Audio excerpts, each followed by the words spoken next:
Hello, everyone. Thank you so much for joining us here today. You are very welcome to this Mapping for Climate webinar organised by the Climate Ambassador Programme of An Taisce. My own name is Monica Mullins and I'm a Climate Action Officer based in Galway.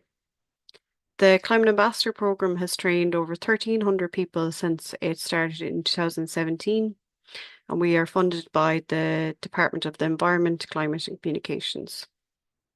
This evening, we're joined with three incredible speakers who all happen to be climate ambassadors also. They will demonstrate how they use GIS mapping tools for a range of different applications, from exploring the Irish landscape to supporting infrastructure and environmental assessments to analysing local flood risks. The three talks will be followed by a Q&A session at the end. With that in mind, please remember to use the Q&A option if you have any questions during the presentations.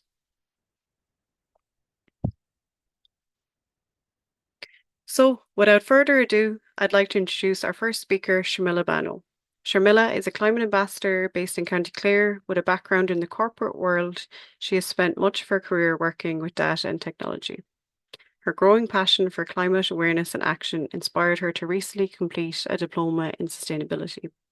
Today, Sharmila will be sharing an example of how QGIS can be used to study flooding hazards in the Loop Head Peninsula.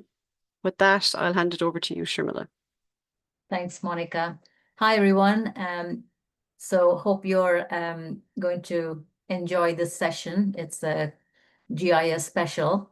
So what I'm going to show you is a sampler, a taster of what I did as part of the University of Limerick academic project.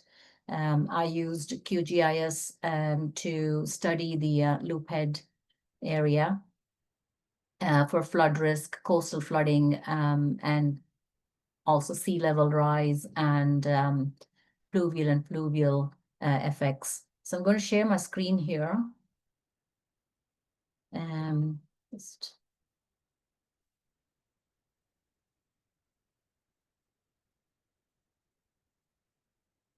So hopefully you can see this. Can you see that? Yeah, that's looking good, Sharmila. I can see it. It's just not in full presentation mode yet, Yeah. if you know what I mean. Yeah. So I'm just going to. Yeah, there you go. Right. So so the climate hazard that studied was floods, like I said, and the GIS stands for Geographic Information System. So to set you some context, GIS is a green tool and a green skill that maybe some of you might want to explore and pick up. I'm going to share some links later on that you can just, help yourself to afterwards. It's kind of like being an armchair detective. You can go anywhere in the world with all this data and these tools to study an area.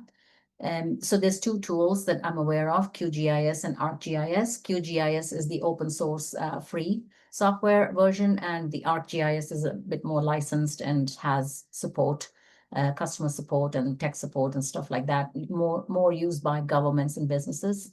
QGIS, sort of you're on your own, and YouTube would be your tech support, So coming to the whole floods scenario, the estimated rise under a moderate SSP and RCP, again, those acronyms you can look up. They are pretty much indicators of socioeconomic pathway and carbon emissions pathway.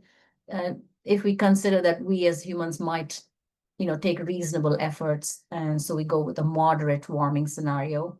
By 2050, the estimate is there could be a potential 0.5 meter rise, which of sea level, then which could cost around 2 billion annually to the state. Of course, the major concern is actually a combination of factors of storm surges and tidal effects combined with the sea level rise, which could inundate land up to 600 square kilometers, which would be nearly twice the size of Dublin, just to get you a perspective of what that size means. with the projection of an extreme projection of 2.6 meters based upon a storm surge, based upon historical values that have been studied and recorded for the country. So what's going to happen and likely to happen is that what that's being estimated by ESRI is that a current 1 in 100-year event is likely to become more frequent, so becomes 1 in 10 and so on. So the intensity of those events are going to become bigger and faster, more frequent. As an example, even in our own most recent lifetime, 2008, you might recall the Dublin floods. So literally within a space of 1 to 2 weeks, 9th of August, 15th to 5th of September, Dublin experienced a 1 in 50 years, a 1 in 100, and a 1 in 150 year, flooding and storm event. So it gives you an idea that this is actually happening and it's here. And also to give you a sense of what exactly that water level rise might mean, there's a visual here that a 0.5 meter is approximately 1.6, well, precisely 1.6 feet of water, which would be up to about an average person's knees. So, and that's just the sea level rise, not including the tidal effect and the storm surges, which would put it well over about 10 feet. So you can just get a sense of it. Now, just to give you an idea of the area that I studied, which is Loop Head, just interesting and fascinating kind of a landscape, not only because I happen to live here, so I wanted to kind of repackage my learning and, spread the awareness locally, but also because of the layout. So you have the ocean on one side, the Atlantic, and then the largest estuary, the River Shannon, on the other side. So that's an interesting combination of landscapes. You have fairly high level cliffs here. You can see them in the highlighted boundaries, and the low-lying areas in the more, the darker boundaries, which would be villages and townlands, which would be at risk of flooding. And this is all mapping that's done through QGIS, so which I'll show you that tool in a minute. And this is another one, just to kind of give you visuals of what the tool can do. You can play with multiple scenarios and calculations to consider what would, how much of the land area and impact and risk is there if it was, currently recorded 3-meter rise versus say a 10-year flood or an estimated 100-year flood. Just play with those scenarios, and plus add in a storm surge adjustment. So what sort of inundations could you see? That's another QGIS kind of a functionality you could use. Zooming into the wetlands area, there are preserved wetlands in this peninsula here. You can see that the pink highlighted area is the original extent that's going to become submerged, likely to under these model scenarios. And here, this is Kilkee here, very popular holiday resort and the biggest townland in this area in Loop Head. So a lot of housing, a lot of population there that could be impacted, and in fact are going to be. So this is a zoomed in version through QGIS again of Kilkee area, and you could see how with 2 different scenarios of the how the inundation is going to spread further inland. The blue areas indicate 2 rivers merging and flowing down into the Bay of Kilkee here. So there's a river and both fluvial, coastal, all of the impact coming together in this area. This is a particularly interesting one for me. It's kind of really cool, I think. It shows the major rivers, so you can do calculations to, and add on some functionality in QGIS to show up the major rivers in the area.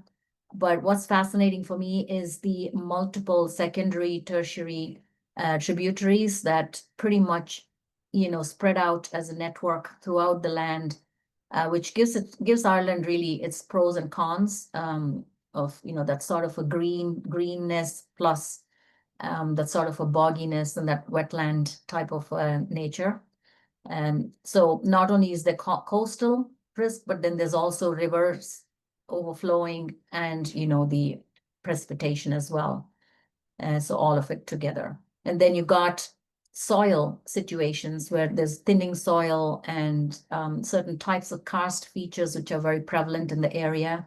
So these form kind of swallow holes. If you actually ever walked the coast here, you can see them, which looks really beautiful, but it's got its groundwater vulnerabilities because of the nature of the subsoil here. So that's just a quick look. I'll drop these links into the chat later that you can explore. But I'm going to swap out of here and go into the tool itself and give you a sense of the various types of things that you can study. For example, I'm going to show you the flood map in Loop Head, but I also studied the Ring of Fire, tsunamis in that area, along that coast, the Pacific Ring of Fire coast. A very interesting study. We also did kind of a transportation and road layout of the Dublin area using census data. We did, you could also do a fire in Killarney. We had a fire event in Killarney that we also studied to see where the smoke area is and where the fire area is and how the spread was and so on. So that's just to give you an idea of the possibilities that you could use the tool for. But this is coming back to the flood area, flood topic in particular. So essentially you have vector and raster type of data that you kind of mix and match to come up with the visual that's most effective and that you're after as a target. So you just layer on these data sets, So you gather your data sets, you pull it into the tool, and then you layer them on and you run your calculations to come up with the final result. That's essentially a very high level of how the tool works. So, you could switch these layers on, off. So, for example, that's if you want to throw on the Google satellite, then you have your recorded one of the scenarios, then you can have your inundation further with, say, a 10-year flood estimate, and then a 100-year further deeper in. You can see what sort of artifacts are going to be impacted on that landscape, whether they're wetlands or, historical sites or fields and parks and townlands and man-made structures. And then you can switch on and off the wetlands structure if you want. You can on and off the streams if you didn't want to have that. So this is just a very brief look because I know the other speakers are also going to delve deeper in as well. And you can also add digital elevation models, digital surface models, all coming off satellite imagery, and which come with different terrain and angles and tilts and sun patterns and hillshades and slopes, and there's a lot that you could do with this. So now I'm going to switch to, and sorry if I'm going a little bit fast here, but there's a lot to cover here, so I'll let you play around with it after. But just want to show you some data sites. So Copernicus Sentinel satellite data set is one really good source that you could use. It's kind of like there's about 6,000 to 7,000 satellites that are spinning around the Earth and taking selfies. And, just like my teenager daughter, for example, one shot is no good. She has to take 20 of the same, and then she'll choose one of them. So similarly, for example, this particular angle that I wanted of Ireland, there's say 5,000 snapshots. So, you can go mad and pick the one that trawl through this to figure out which of those that you really are interested in and select the one that suits you, and then work with that data set. So this is one. NASA also has a lot of data sets that you can use. Polar Watch, if you're interested in the polar regions, I've used that too. And coming back to Ireland itself, there's so much data there too. This is one from OPW, Land Direct, it's called. And just let me pull that aside. So you can, these are you can, add on the orthophotography type of layout, base layer. So, and then if you zoom in, it kind of gives you the real detail, the actual detail of the parcels of land, the buildings, and so on. So it's going to take a minute because, you need a laptop that's really a system that's really robust, because this is fairly heavy duty on the, so you need some juice to do this. So I won't wait for it to refresh itself, but you get the idea. So again, another OPW1 hydro data, which obviously was very interesting for me, and to check the water levels, the water temperature, the rainfalls. So there's gauges. It shows you all the gauges all across Ireland. And if you, click on some of the gauges, it'll show you the sort of the water level rise and fall on a weekly, daily, monthly, yearly basis to base your research on. And then you got your, CSO, of course, very useful survey data here from all sorts of data going back, years that you can use. You can put filters and download the data sets. So I've done one here, for example, that's showing the Gaelic speaking regions in Ireland. If it's going to refresh, yeah, there you go. So these are small areas. So I, for example, use electoral areas. So it gives them an idea of how many housing, how many families, how many residents in that electoral area are going to be impacted by the floods. So you can do the same with whatever study you're trying to do. Sorry, this thing keeps popping down, so I'm just trying to. And then you got EPA maps. And this was actually very interesting for me because I was very curious to understand, again, doing my armchair detection type of work, the recent fish kill. Over 10,000 fish were killed in the Blackwater River area around Mallow. So I just was interested to see, what sort of chemical industries, what sort of wastewater plants are in the area, how many of them are in compliance, which of the rivers are salmonoid protected rivers, how much of urban and domestic waste, residential wastewater is being released in the area. So, that's sort of, you can study anything really. That's EPA. Now, there's also a couple of cool tools that people have come up with. This one, I think, is more US based, so it gives you a sort of a global perspective, and you get to choose what happens in this year. What if the water level goes to this? What if the ice sheets had all melted? The Antarctica one versus the Greenland one. How much water level what would be the impact globally? So you can see the significant inundation by 2050. Now, you're going to have to take some of these numbers and these kind of tools these are estimates and projections, right?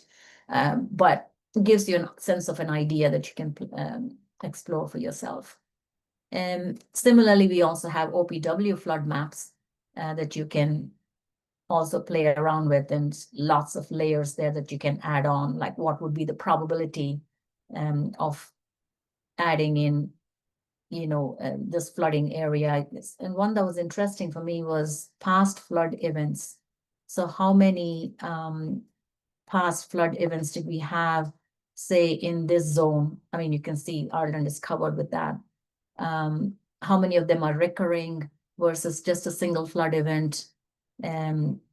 So that's, just to give you a quick taster of what the tool is and how I used it to study my own area and share the information. It's not the nicest topic to share with people, so I leverage the local development group who run, meetings with the locals, public information share meetings. So through their forums, it's you get a bit more of attraction, not just in engagement, but also, to say, look, these are just studies and something to be aware of and to prepare for with adaptation and mitigation strategies.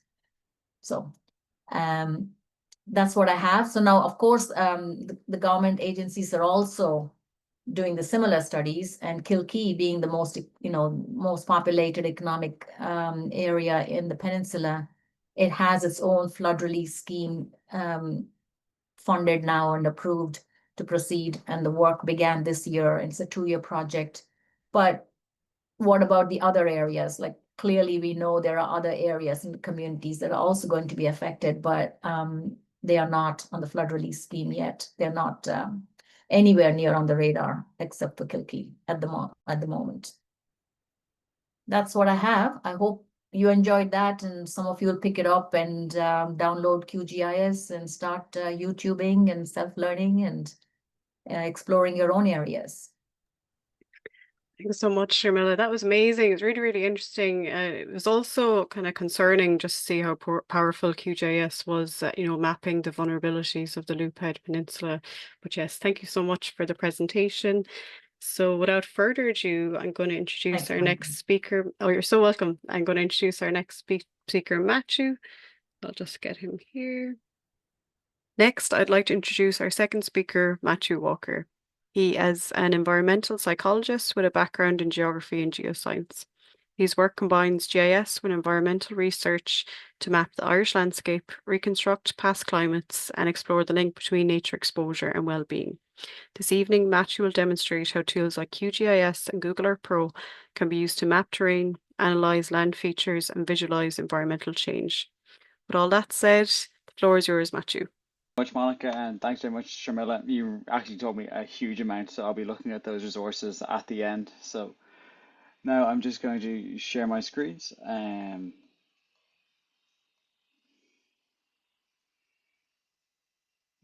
Hopefully that has popped up.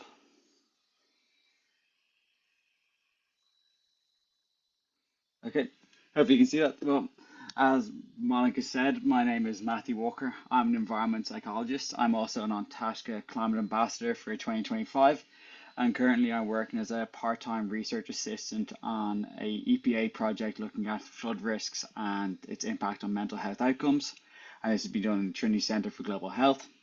I have, as Monica said already, my background in geography and geoscience. I have a higher diploma in psychology, and I've melded the two together by just completing a master's in environmental psychology. Now, you might be like the owl on the right-hand side of the screen, tilting your head and wondering, I think, what is environmental psychology? One of the most simple answers I can give you is that environmental psychology looks at our relationship with the natural environment around us and how it impacts us. So if we take, for example, the man sitting on the bench, enjoying the natural environment, taking in its benefits, such as reducing stress levels, also boosting our attention and reducing fatigue, while also looking at how our behaviours as a collective can lead to impacts such as drought, climate change, etc.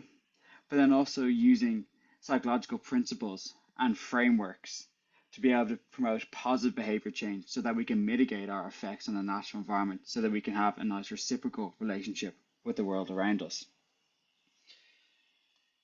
So what I'll be talking about today is I'll be talking about how I've used Google Earth Pro in the past as an introductory tool to teach me about GIS, be able to map the Irish landscape like I did for one of my dissertations. How, as Sharmila said, using free software such as Copernicus Browser, the NASA Resources Sentinel Hub Earth Observatory Browser, to be able to download free satellite imagery, and also how you can bring in those satellite imagery, the mapping you've done in Google Earth Pro, and you can bring it into QGIS to add a further detail and nuance to the analysis you're occurring. And then finally, I'll be talking at the end how I was able to use GIS to explore the impact of the natural environment on our well-being. So now I will move over to Google Earth Pro. So as I mentioned, Google Earth Pro is a free to download tool. The link is in the slides I've just shown. And it was the very first tool I got my hands on to be able to map and explore the Irish landscape. Now it has a whole host of features which can be seen on the top left hand side. You have a Placemark tool which allows you to put GPS coordinates and make sure you have a pinprick in the map and you won't be able to lose the space you're interested in. I know when I was looking at geomorphological features such as moraines, I would lose them all the time. I'd be scouring satellite imagery, trying to find them. All of a sudden, I've realized I've not put down a place mark. So they're really useful to be able to make sure that you don't lose the feature you're looking for. Then the polygon tool to be able to map whether you want to map a park, you want to map a moraine, you want to map different host of features. You're able to create a boundary and be able to also export this feature. Then you also have the path tool, being able to make a path from point A to point B, maybe from the length of a street to a junction, or whatever, the length of a beach. So what I'll show you now is just a quick example of how I use these tools to map the Irish landscape. And as I mentioned before, this is in a previous dissertation project where I looked at the extent of Irish moraines. So if we're going to go to Lough Bray Upper, if anyone is familiar with it, Lough Bray Upper on the right hand side here, we can see this ridge that I don't know if anyone's walked here. Everyone, where my cursor is in the bottom right hand side, everyone likes to park there, walk along the river, walk over the stream and walk along the ridge and get to the top of the cirque. So what I'm showing you here, the ridge that everyone follows, is a moraine. A moraine is debris that's deposited when a glacier melts after it's been picked up when the glacier's been growing. And so when you're recreating, what you want to do with glaciers and moraines is you can be able to map these moraines to tell you the extent of the glacier. Also, you adding some calculations to be able to see how low down the 0 degrees isotherm is. So to basically tell you how cold the environment is. And so when I was doing this, what I first did was I obviously put down my place mark with the Lough Bray Upper along the ridge that is the moraine. I then used the polygon tool to be able to map the extent from the furthest center of the moraine around the head wall of the cirque, the birthplace of the glacier. I was able to get that area. I was then able to use the path tool to be able to mark the furthest extent to the bottom of the moraine, all the way to the top of the head wall. Sorry, it's a bit difficult. We'll move on.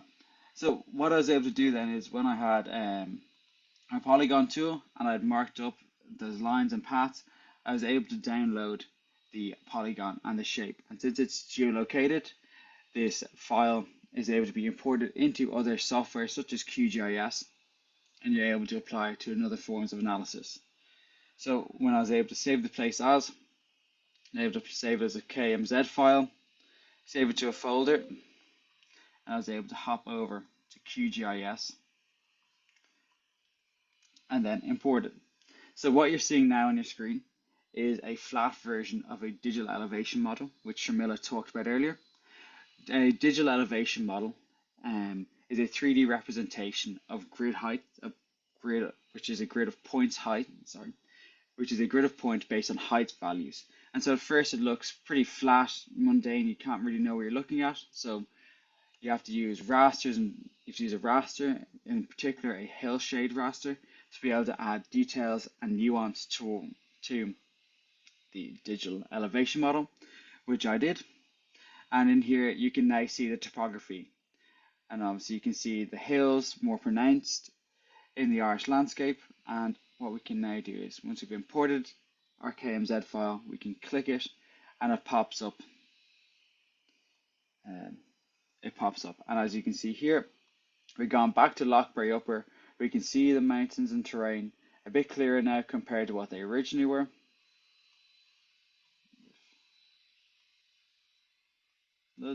So originally we can't see too much, but once we add the hill shade, we can see the tarn, and then we put around the extent. Now then, following on, you can add contours to be able to add more information to the map and to be able to understand at what elevation is the moraine present or the surrounding area, and you can do this in different intervals.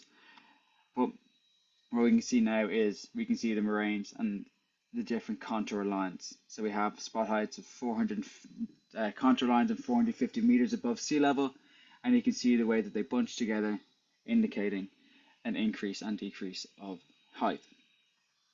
Yep, so that's how I would have used this, being able to map the previous extent of moraines. It's really important to know the previous extent of moraines, is because they, as I've mentioned, are able to tell you a lot about past climates. So if you know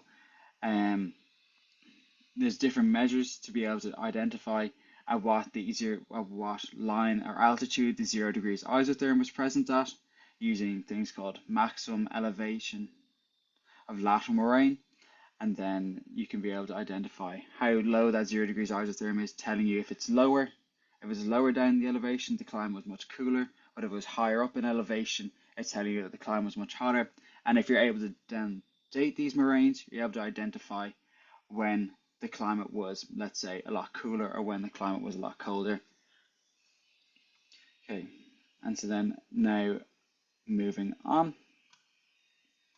So now using satellite imagery, like I've talked about from the Copernicus website, the Sentinel Hub Earth Observatory browser, you can download these different satellite images and bring them into stronger platforms such as ArcGIS, which I've used in the past. Unfortunately, today I don't have access to it. It's quite an expensive tool. So what I'm showing you now is a GIF of one of the projects in which I explored the relationship between nature exposure and well-being. So the quite repetitive GIF, as you can see at the moment, is taking composites of different satellite images, combining them together, and then creating a mosaic, where then I'm able to apply a analysis tool called the Normalised Difference Vegetation Index. And basically what this tool does, it uses different wave levels of light, and it's able to identify how green an area is with values below 0. So the scale goes from 1 to -1, and with values approaching 0.8 are relating to higher levels of vegetation, and then values of 0.2 and below relate to areas of low to sparse vegetation. And so I'll just talk you through what I did for the project. So if you can see the map on your screen, you can see the Normalised Difference Vegetation Index for the Dublin area with the Dublin boundary in black, and you can see wellbeing surveys. So what I did was I used a form of sampling called experience sampling. So effectively, you'd be a participant in a study, you'd be given an app, and then let's say every few hours I'd give you a quick survey to fill in, and the survey would be assessing your well-being. So how much life satisfaction you have at this present moment in time, and scores closer to 100 mean you have better well-being, lower down to 0 means worse well-being. And so I get you to fill them in randomly, and with every survey you'd fill in, you'd be provided a GPS coordinate. And so combining those survey responses, I was able to bring them into ArcGIS, and as you can see in the red dots, populate the map. And using the satellite imagery, as I've discussed in the process of creating composites, mosaics, and using the Normalised Difference Vegetation Index, I was able to associate your well-being score with the level of vegetation that you're surrounded in. And so based on the psychological literature, it's highlighted that spending time in natural environments, as I mentioned, improves our well-being, reduces our stress. So I wanted to explore to see if this was actually the case. If you were just happened to be walking in a green space, was it going to be boosting your well-being right at that time? And previous research has said that in order to get the positive benefits, you should be getting around 120 minutes of green space exposure each week.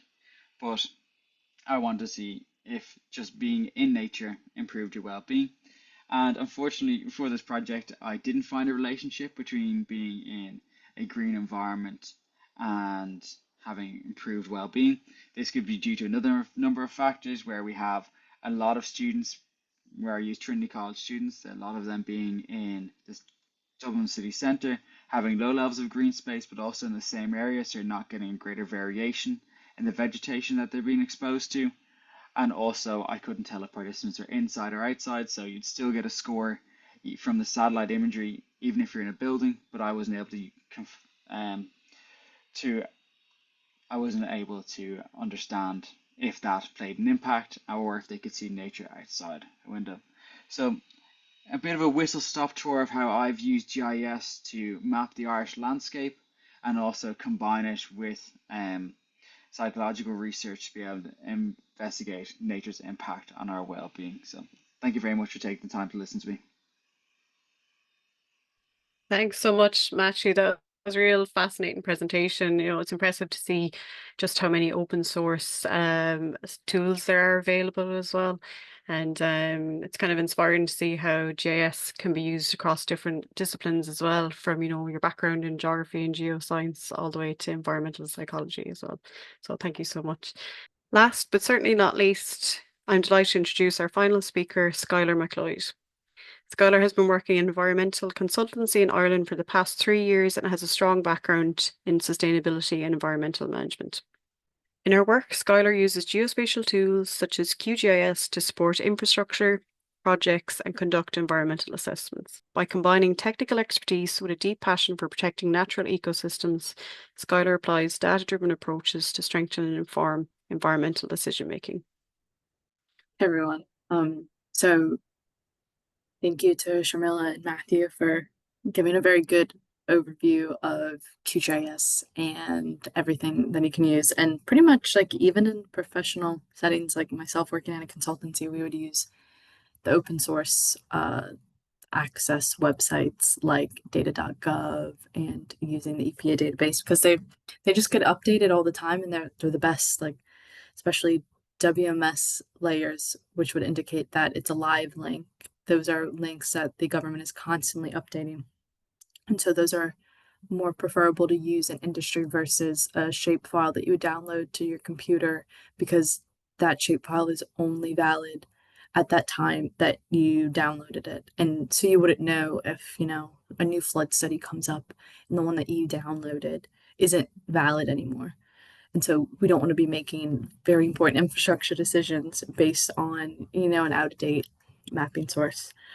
But what I'm here to talk about today is how we use interactive mapping in our public consultations and driving our design, because something really important that anyone interested in anything environmental related should know about is the Aarhus Convention. And the Aarhus Convention was basically needed to strengthen environmental governance to granting the public 3 key rights. You have access to environmental information, you have access to public participation in environmental decision-making, and access to justice in environmental matters. So a really important part of that is if there's anything going on near you or anything even you're just interested in, you have a right as a member of the public to be involved in this, to have a say in it, and to be very well informed about what's going on near you.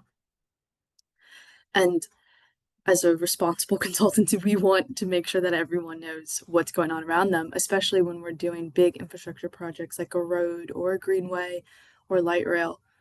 We can make something that works really well, but if we don't have public buy-in, then it doesn't matter. That we're designing for people to use it, and if no one's going to use it because we went about public consultation poorly, or they're like, oh, actually we're not going to be in that area that much, it'd be more useful if you put it over here. That's what makes infrastructure useful. That's what makes infrastructure good, is the people who use it want to use it. It's always better to sample the people who currently don't use your infrastructure versus people who do currently use it, because the people who are currently use it, they think it's fine because they're using it, versus the people who don't use it, you want to capture those people. So today I'm going to show you how we do public consultations, and not just a public consultation map, but also a map that we would use ourselves in our meetings with designers and engineers and county councils to inform our decision making. So I'll share my screen. This is a good example of a map that we would use in public consultations, because it'll show you the layout of your scheme, what different corridors that could potentially be a greenway at some point. This is a project that I'm working on. This is a live website if anyone wants to go to it. It's for a potential greenway in Donegal. And so you can see exactly. So for example, if you lived in Donegal, you would want to see, okay, well, how does this affect me? So you can type in your area code and it'll zoom in directly to where you are. And then you can see, oh, I'm close to this scheme A. And if you click on this scheme A, it'll tell you you're in the study area and it's route B that you're potentially near. But along with that, you can add whatever layers you want. This is ArcGIS Online. So in ArcGIS, you can make these web experiences that are super easily, and you don't need any mapping software to be able to do this. This is just a website very similar to how you would interact with the EPA mapping website, but this is just project specific to be able to give the people in this area or anyone interested to just want to know what's going on, even if you're just being a little nosy, like you will be able to have access to everything because that's your right as part of the Aarhus Convention to be able to easily access this environmental information. So not only can you see these routes that this company might be working with and be like, oh, where are they going to build close to an SPA? I would be really worried if they were building close to an SPA. Well, you can put on the WNPS layer and you can see some of these routes do run near an SPA, and that's something that they're going to have the optioneer and engineer in to protect these areas. And then you can click on exactly the area you want to look at. And if it'll load, it'll tell you exactly what the SPA is, what the site coded. And these are all data sets taken from like a Data.Gov, in which you can see everything that I've typed in before. These are things that you can very easily access, like NIHAs if you're worried about historic buildings in the area. We take this data straight from here to build this interactive map that the public will interact with. And you can say, oh, okay, cool. I've already checked about the NPWS. I feel comfortable about cultural heritage in this area. I'm worried about cultural heritage in an area. You can see exactly all the cultural heritage sections that a route near your house or near the area or whatever have you might be interacting with. And then again, easy access to it. You can click on it. It'll tell you the routes that are by, and then it'll tell you that routes H and G interact with the standing stone. And then it'll give you a description of the standing stone if you want more information on it. And these are things that should be easily accessible to everyone. Just like, you know, you have the right to see all of this stuff. Because again, as an engineer, I want you to use this potential greenway. Like me putting the time in to optioneer all these routes. I would want to know if you don't feel comfortable that it's near an SPA or you want to protect that standing stone. And we would use this same tool that you'd see now in our meetings in which we're discussing, oh, well, we actually might have to take away this route because maybe the land and soils don't work out. Maybe the land and soils, you're going over too much peat, or, you know, we're trying to optioneer that out. Like, it's exactly what does it open source software. We just tailor it specifically to this public consultation and this optioneering that we're doing.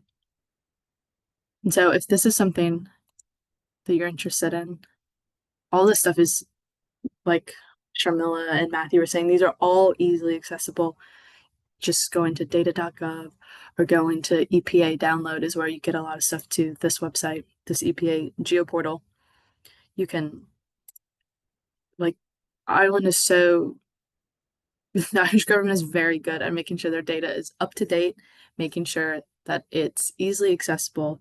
And it's just thinking, unfortunately, a lot of people don't know about these mapping systems. And so we try to get them to at least be able to interact with it in some form by making these pretty easily accessible websites in which you don't need to have any software downloaded to access it. You can just go to this website and play around and you can see exactly the same things that we as the engineers are looking at and we as engineers are taking into account in our designing of these things. And I mean, it's about as much detail as I have, other than if there is any schemes near you, I invite you to absolutely participate in the public consultation and absolutely be well informed about what is happening near you, because that is your right, and it will only make for better infrastructure if the public is actively involved in it. So I think that's the end of my spiel there. Thanks so much, Skylar. That was really interesting. I hadn't heard of the Aarhus Convention, which just goes to show the point you're proving as well. And the what was it? The EPA Geo Portal as well is really, really interesting as well. But it's very cool to see the background of all the ground shooting and the mapping and the validation that goes into any of these infrastructure as well. Yeah, thank you so much. I will just have a quick look at the Q&A session there, and Sharmila answered one there. So maybe Matthew and Skylar, if you know of any free online course for learning or brushing up on QGIS skills, if you want to take the floor. Yeah, there's a ton of, I think maybe part of the issue is there's so much out there that you might feel overwhelmed if you just go to YouTube and look up QGIS tutorial. But really basic tutorial and then play around with it. I think it is one of those things where if you don't use it, you lose it. And the more you play around with it, the more you feel comfortable. And since it's an open source software, it's really good that it's free. But because it's open source, it might come with its own issues that maybe your YouTube tutorial doesn't show you. And so playing around with it, just getting your hands dirty with it, I think is probably the best way. But there are tons of YouTube tutorials. I mean, that's how I learned pretty much everything. Brilliant. I think like there's a lot of, with open source, there's a lot of forums as well where you can potentially get an answer kind of, or get a solution maybe to a problem quite quickly, or have you found that as well? I found that the ESRI website has loads of really useful tools that, as even Sharmila responded to that Q&A question, was that it's got loads of training, but then again, as Gareth said, just like YouTube, there's a lot to look through, a lot to sift through. So I've used the ESRI website when I've been even to do that psychological study, was what statistics could I use, and using the ESRI website, it would tell me what different tools do what, and how to use them correctly. So even just having a play about the ESRI website, you could also, even if you want to, just throw a question to ChatGPT or any AI, Gen AI, to push you into the right direction, because it's all about just playing around and figuring things out. So even if you just need a little bit of a push to go into the right direction, nothing can really hurt. I was going to say that GIS data, I think working with these tools, you're probably entering a different type of data world than we are normally typically used to, interacting with data in a, like sound, imagery, and, numeric, alphanumeric formats, on our phones or iPads or in that way.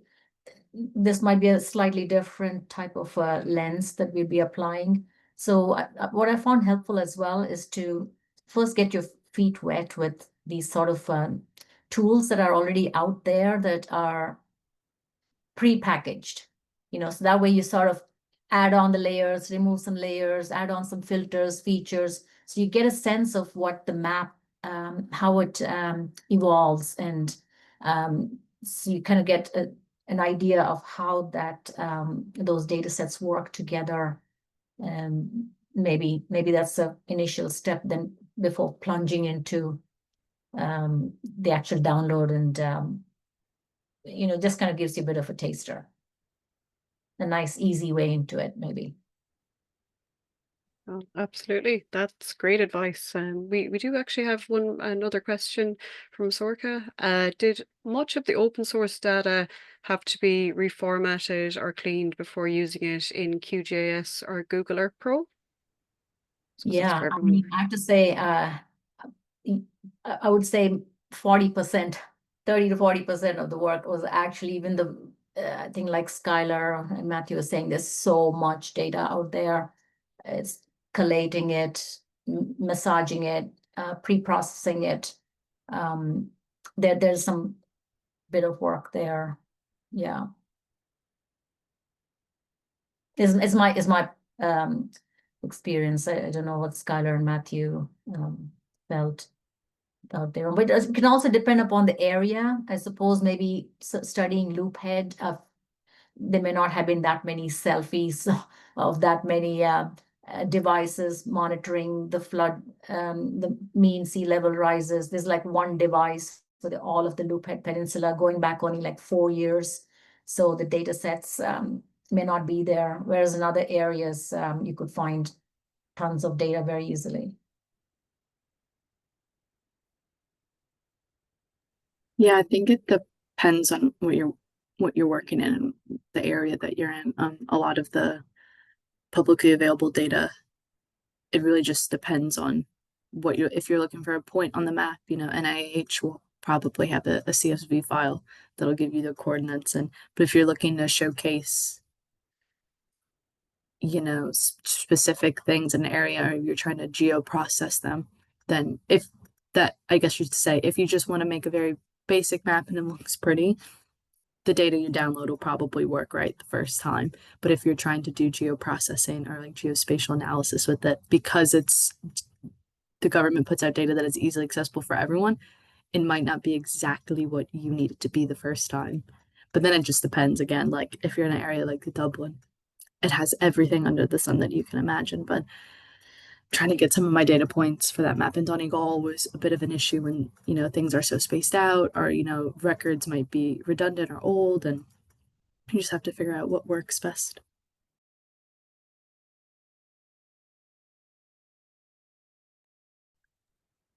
So we have well that I found great help reaching out to like researchers in UCC, UCD, in the academia. They're posting their theses, or you find these reference links, and they're so willing to have a chat and give their time to walk you through the detail and explain their research, and they have done so much work and they have collected a lot of data that they're willing to share. I found that really also very useful for the flooding project that I did. Brilliant. Thank you so much. We actually have another question. I am using Google Earth Engine and QGIS. I want to know, can I get into research fields with these tools?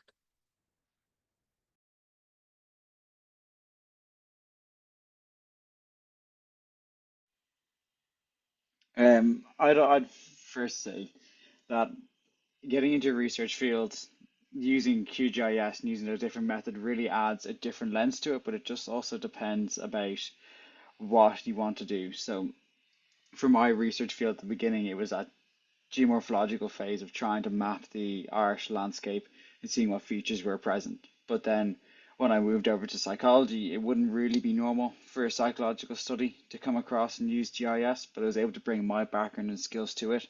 So it's probably a short answer is bringing those skills to your interests or to that field. Even though there might not be research done in those areas, you could always be, there could be a few numbers of studies that have done it, but you could also contribute to that literature. But also, as Sharmila said, it's about contacting those lecturers and those researchers that you might see maybe on a LinkedIn or on a school website. It'd be just interesting for you just to even send them an email saying, hi, I'm looking for maybe a connection or just a little bit of a tip because I want to get into this area. These are my skills. You never know where those conversations could lead to. And that's probably the easiest way I'd find is, even for myself, like I'm a part-time researcher, but I'm also looking to get into more research in environmental psychology, and I've had a number of chats with lecturers who have just sent a message, hi, could I take a little bit of your time, chat to you about your career path and your research interests, and see if they could point me further down the line to another contact to make. And so hopefully something come up. So be using those skills that you have to research your interest, but also reach out to lecturers who work in that area of your interest.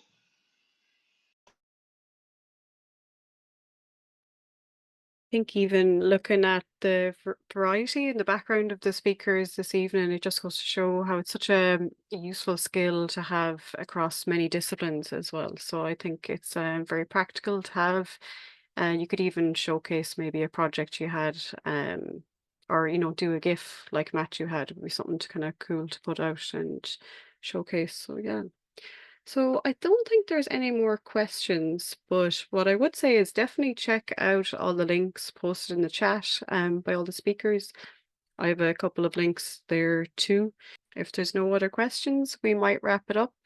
I just want to thank our 3 amazing speakers for coming on and taking time out of their Thursday evenings, and thank you all for attending as well. We really appreciate it, and I hope you have a nice Climate Action Week. Some lovely messages coming in the chat there, so thank you all, and it was very interesting.